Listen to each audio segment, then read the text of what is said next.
Assalamualaikum warahmatullahi wabarakatuh. Bismillahirrahmanirrahim. Alhamdulillahirabbil alamin. Nahmaduhu wa nasta'inuhu wa nastaghfiruh wa na'udzu billahi min syururi anfusina wa min sayyiati a'malina. May yahdihillahu fala mudhillalah wa may yudlil fala hadiyalah. Asyhadu an la ilaha illallah wahdahu la syarikalah wa asyhadu anna Muhammadan abduhu wa rasuluh la nabiyya wa la rasula ba'dah. Allahumma salli wa sallim ala sayyidina Muhammadin wa ala alihi wa ashabihi ajma'in. Rabbi shrah li sadri wa yassir li amri wa hlul 'uqdatam min lisani yafqahu qawli. Amma ba'du, fa ya ayyuhal hadirun wal hadirat, usikum wa iyaya bi taqwallah faqad fazal muttaqun. Kama qala Allah ta'ala fi kitabil karim, a'udzu billahi minasyaitonir rajim. Ya ayyuhalladzina amanu taqullaha haqqa tuqatih wa la tamutunna illa wa antum muslimun.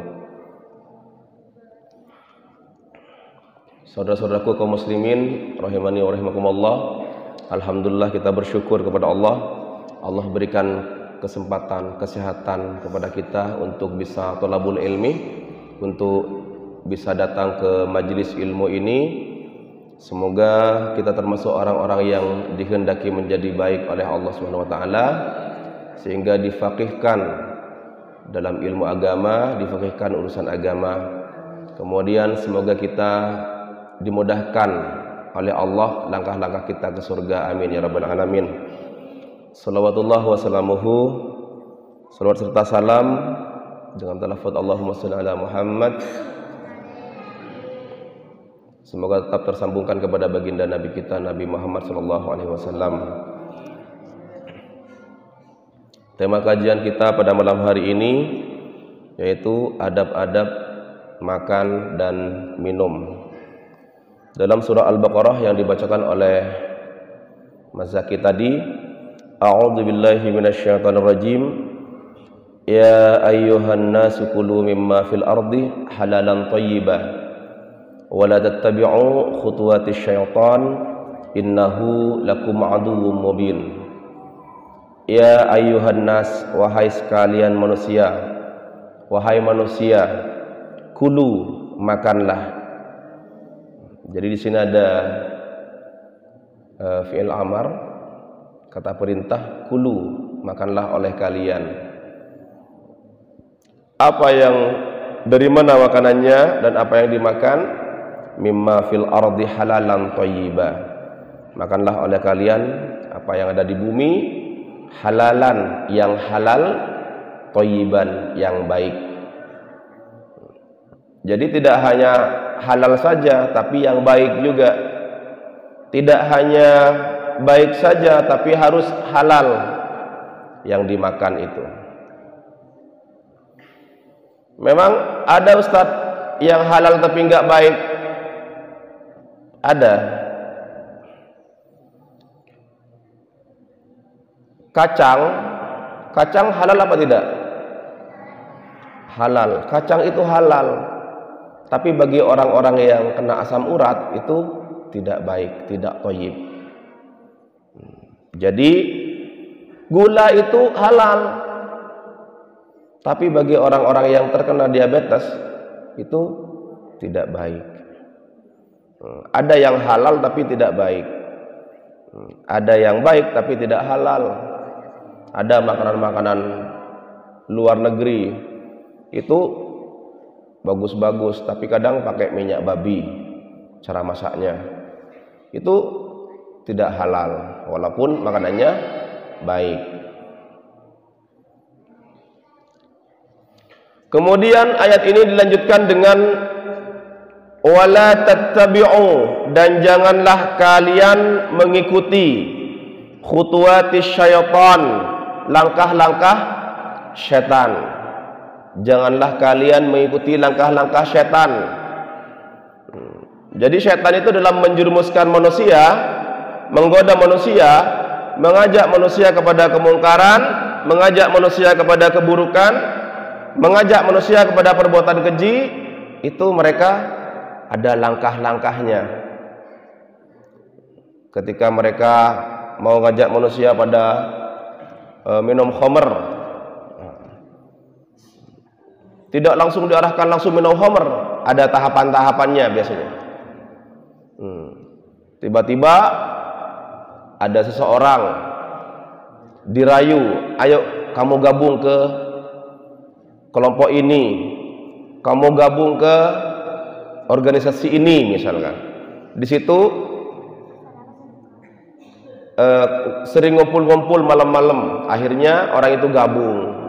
Ternyata di situ banyak minuman keras. Akhirnya kata setan dibisikin lagi, nggak apa-apa, orang cuma ngumpul aja, yang penting nggak minum. Nah, besoknya dirayu oleh setan lagi, nggak apa-apa, nyoba dikit-dikit, nyoba minuman keras 1 sendok aja nggak apa-apa. Akhirnya kena rayuan setan, minum 1 sendok. Besoknya, kayaknya kurang nih kalau cuma 1 sendok. Minum 1 cangkir aja. Yang penting nggak banyak-banyak. Minum 1 cangkir. Besoknya, sudah ngabisin 1 botol dia. Jadi ada tahapan-tahapannya. Seperti perbuatan zina, itu biasanya ada tahapan-tahapannya. Nggak langsung ucuk-ucuk ketemu cewek langsung berzina, enggak, masih chatting-chattingan dulu, kenalan dulu, habis itu jalan-jalan dulu, habis itu baru ke perzinahan. Jadi setan dalam menggoda manusia itu ada khutuwati syaitan, ada langkah-langkahnya, ada tahapan-tahapannya. Siapa setan? Innahu lakum aduwwum mubin. Sesungguhnya setan itu musuh yang nyata bagimu. Jadi posisikan setan itu sebagai musuh yang nyata. Apa kerjaan setan? Innama ya'murukum bis-su'i wal fahsya. Sungguhnya setan itu hanya menyuruh kamu pada keburukan dan perbuatan keji. Wa antaqulu 'alallahi ma la ta'lamun, dan mereka mengatakan terhadap Allah apa yang tidak kamu ketahui. Kemudian ciri-ciri orang yang mengikuti langkah-langkah setan ini, suka ngikutin tahapan-tahapan langkah-langkah setan ini, rayuan setan, mereka itu wa idza qila lahum, dan ketika dikatakan pada mereka ittabi'u ma anzalallah, ikutilah apa yang diturunkan oleh Allah, ikutilah Al-Quran, ikutilah hadis Nabi. Apa kata mereka? Qalu, mereka berkata, bal nattabi'u ma alfaina alaihi aba'ana. Tidak, kami hanya mengikuti apa yang kami dapati dari nenek moyang kami. Disuruh mengikuti Al-Quran, disuruh berpedoman pada hadis, mereka enggak mau. Kami hanya akan mengerjakan apa-apa yang sudah menjadi tradisi nenek moyang kami. Awalau kana aba'uhum la yaqiluna syai'aw wa la yahtadun. Padahal nenek moyang mereka itu la yaqiluna syai'an, tidak mengetahui sesuatu dan tidak mendapatkan petunjuk. Mereka itu enggak tahu apa-apa. Mereka juga tidak mendapatkan petunjuk. Nenek moyang mereka terkadang terkontaminasi oleh budaya-budaya Hindu, Buddha, lebih awal lagi animisme, dinamisme, dan ajaran-ajaran yang lain. Bahkan kadang-kadang baca Al-Quran saja mereka nggak tahu, masih aja diikuti. Jadi sebaiknya kita berpegang teguh kepada Al-Quran dan hadis-hadis dari Rasulullah SAW. Malam ini kita membahas tentang adab makan dan minum. Ada beberapa tuntunan dalam masalah makan dan minum. Kenapa penting kita bahas? Karena tiap hari kita makan dan tiap hari kita minum. Ada nggak yang sehari semalam makan, tidak makan atau tidak minum? Yang sehari semalam ada. Jadi tiap hari kita makan, tiap hari kita minum. Maka alangkah baiknya makan dan minum kita berpahala. Kita jadikan makan dan minum kita sebagai sarana untuk mendapatkan pahala. Yang pertama, tentunya kita makan dan minum dari yang halal.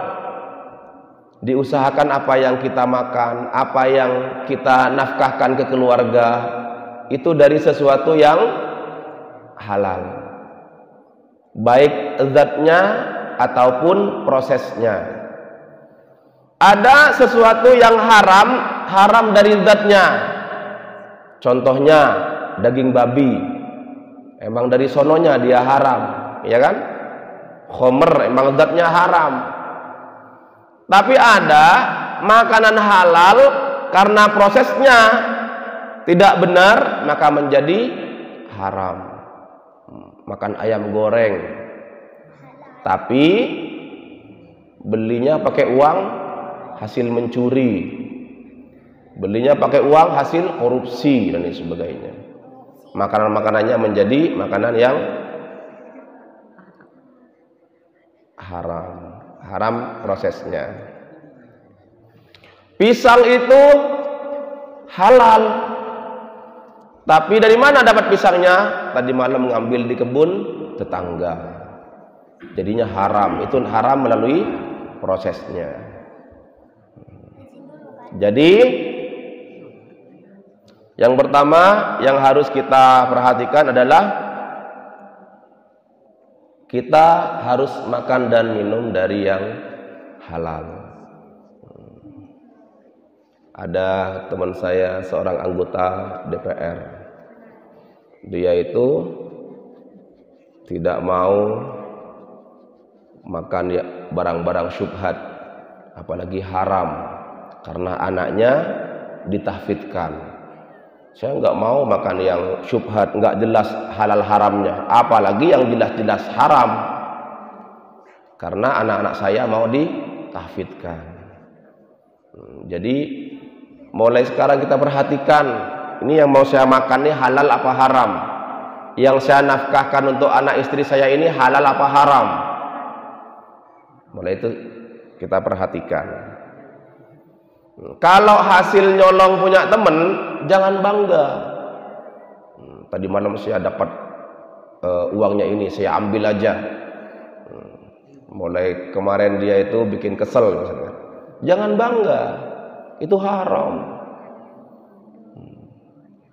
Kalau kita masukkan barang haram ke dalam tubuh kita, maka bisa berefek pada ibadah kita, doa-doa kita.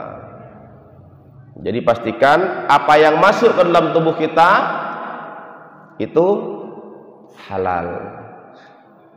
Sampai kalau saya ajarkan ke anak saya itu beli-beli, kemudian enggak ada label halalnya, itu enggak dimakan. Jangan makan nak, itu enggak ada label halalnya. Enggak ada halal MUI-nya misalkan. Kemudian yang kedua, kita niatkan tujuan dari makan dan minum kita untuk menguatkan badan agar dapat melakukan ibadah kepada Allah. Karena ada beberapa motif orang makan. Ada yang karena kepengen lama nggak makan bakso, kepengen bakso nih. Ada yang karena lapar, sudah lapar. Kenapa sampean makan? Saya lapar.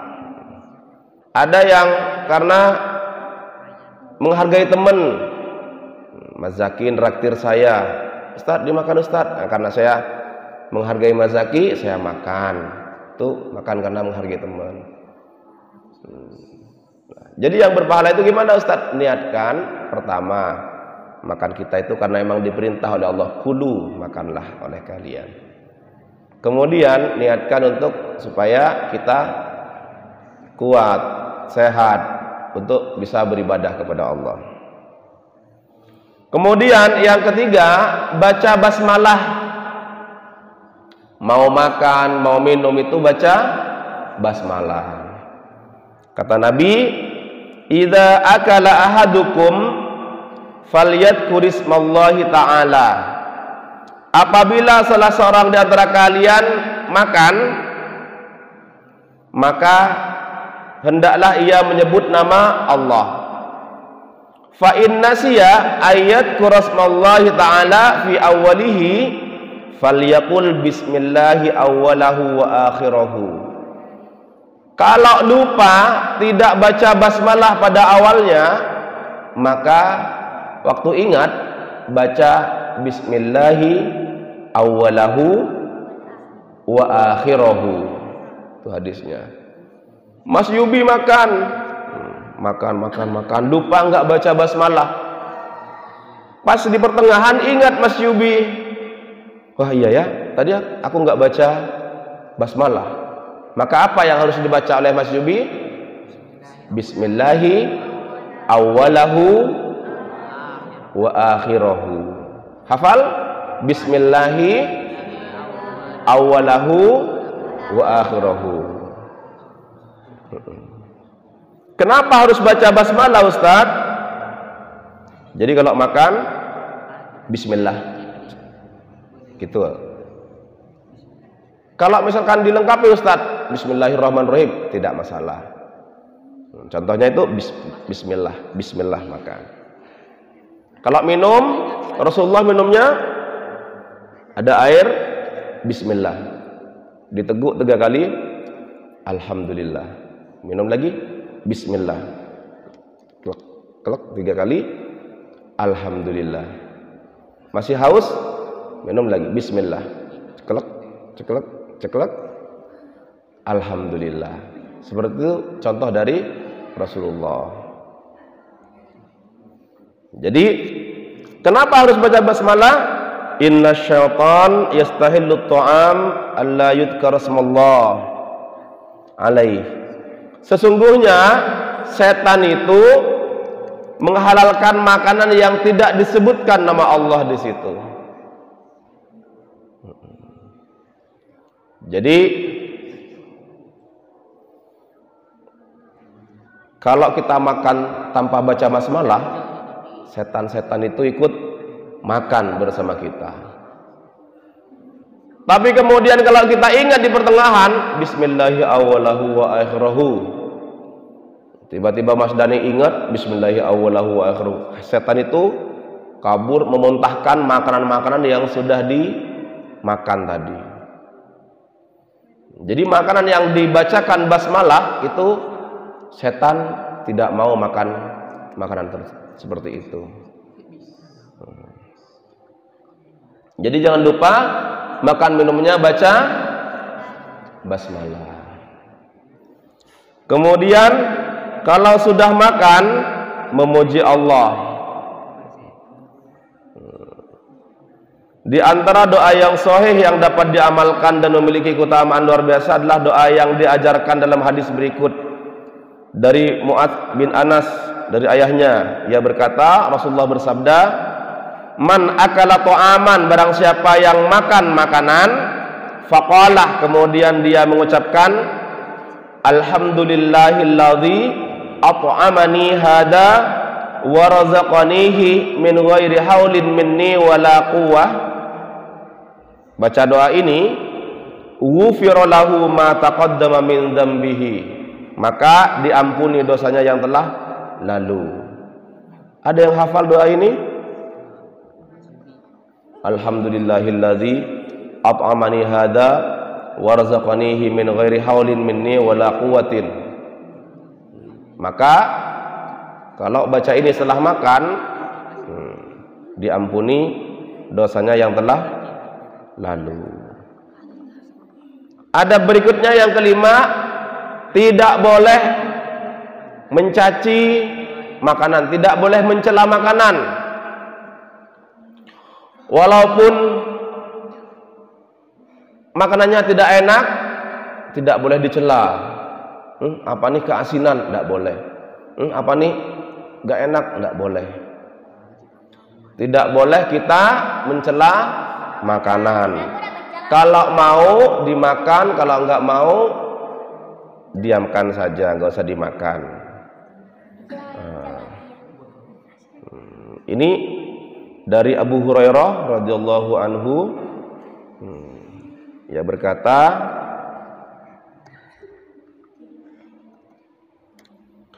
ma'aban Nabi sallallahu alaihi wasallam ta'aman qattu in ishtahahu akalahu wa in karihahu tarakahu. Rasulullah tidak pernah mencela suatu makanan. Kalau beliau mau, kalau beliau suka, beliau makan, dan bila tidak suka, beliau meninggalkannya tanpa mencelanya. Jadi kalau misalkan Mas Yubi dimasakin makanan sama ibunya, tiba-tiba ternyata makanannya tidak enak, apa ini Bu, tidak enak? Tidak boleh. Tidak boleh mencela makanan. Kalau suka dimakan, kalau tidak suka ditinggalkan, tidak usah dimakan. Kemudian yang keenam, makan dan minum dari tangan kanan. Ini sangat penting. Sangat penting ya.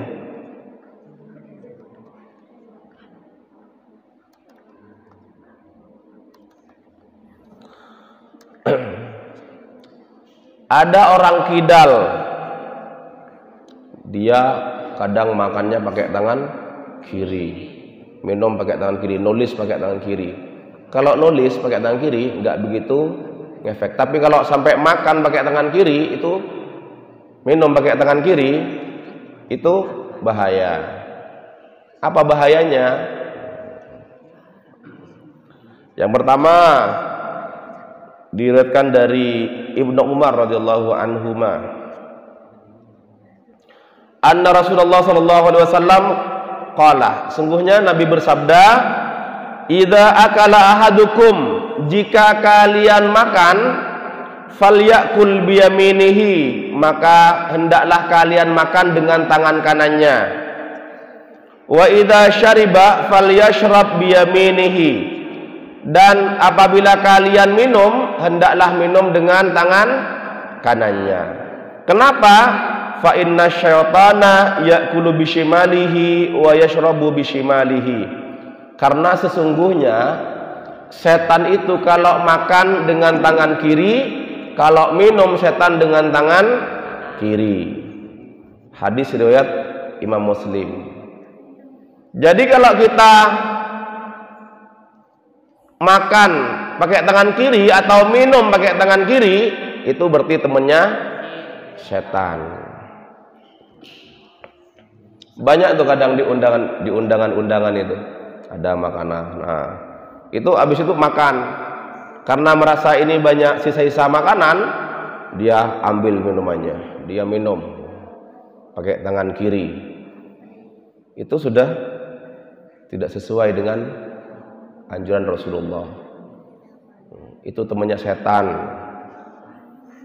Karena setan itu makan dengan tangan kirinya dan minum dengan tangan kirinya. Sedangkan kita oleh Rasulullah diperintahkan untuk makan dengan tangan kanan dan minum dengan tangan kanan. Dengan tangan kanan. Jadi semuanya pakai kanan. Ada yang makan dengan tangan kanan, di tangan kirinya ada kerupuk kadang-kadang. Makan, kemudian terus makan, salah.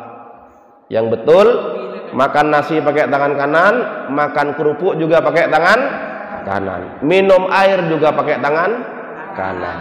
Tidak ada kita makan minum pakai tangan kiri. Banyak yang belum tahu hadis ini, banyak yang belum sampai kepadanya hadis ini, sehingga walaupun sudah tua, kadang-kadang minumnya pakai tangan kiri, berdiri lagi kadang-kadang. Jadi kalau minum tidak boleh berdiri, posisi duduk, pakai tangan kanan. Siapa di sini yang masih minum pakai tangan kiri? Biasanya nggak sadar, tiba-tiba minum aja pakai tangan kiri, sambil jalan kadang-kadang. Itu tidak boleh.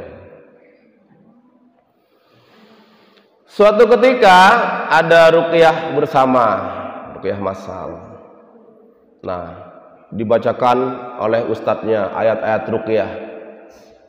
Tiba-tiba ada yang reaksi, ada jin di tubuh seorang mbak-mbak yang kepanasan, panas berhenti.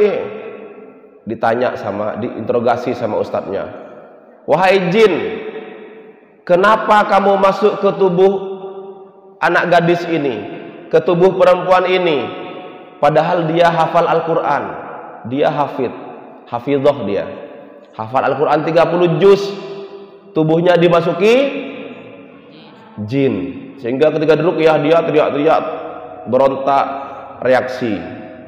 Diinterogasi jinnya, wahai jin, kenapa kamu masuk ke tubuh perempuan ini padahal dia hafal Al-Quran 30 juz? Apa dia bilang? Apa dia jawab? Iya Ustadz, saya sudah lama ingin masuk ke tubuh orang ini, tapi tidak bisa-bisa karena dia hafal Al-Quran. Saya baru bisa masuk kemarin ketika dia minum dengan tangan kiri. Ternyata si hafidhoh ini lalai, dia minumnya pakai tangan kiri. Akhirnya masuklah jin ke dalam tubuhnya. Kenapa? Dianggap temennya sama jin. Nah, ini teman saya nih, bisa nih join tubuhnya, dimasuki. Apa bahayanya ketika jin-jin tersebut sudah masuk ke dalam tubuh kita? Ketika masuk ke dalam tubuh kita, mereka menempati lambung kita. Lama-kelamaan lambung kita akan rusak kalau ditempati jin. Ketika mereka menempati dada kita, maka kita akan dibikin sesak nafas lama-lama. Ketika mereka menempati kepala kita, maka kita akan dibikin sering pusing. Kita akan dibikin sering pusing ketika lama mereka menempati tubuh kita. Bahkan kalau mereka menempati kepala kita, mereka akan mempengaruhi pikiran kita. Mereka akan mempengaruhi pikiran kita. Kalau jin yang masuk ke tubuh kita itu pemarah, biasanya lambat laun kita akan menjadi seorang yang pemarah, emosional. Kalau jin yang masuk ke tubuh kita itu pemalu, maka biasanya lama-lama kita akan menjadi seorang yang pemalu, malu bertemu orang lain. Kalau jin yang masuk ke tubuh kita itu jin kafir, biasanya kita akan dibuat malas beribadah, malas sholat, malas baca Al-Quran. Ya iyalah, mana ada jin kafir baca Al-Quran, mana ada jin kafir mau sholat, mau ibadah kepada Allah. Jadi itu akan mempengaruhi kehidupan kita, akan mempengaruhi ibadah kita kalau jin sudah masuk ke tubuh kita. Wallahu a'lam. Insyaallah itu kajian kita pada malam hari ini. Semoga menjadi ilmu yang barokah untuk kita semuanya, bermanfaat untuk kita semuanya. Kita tutup dengan doa kafaratul majlis. Subhanakallahumma wa bihamdika asyhadu an la ilaha illa anta astaghfiruka wa atubu ilaik. Assalamualaikum warahmatullahi wabarakatuh.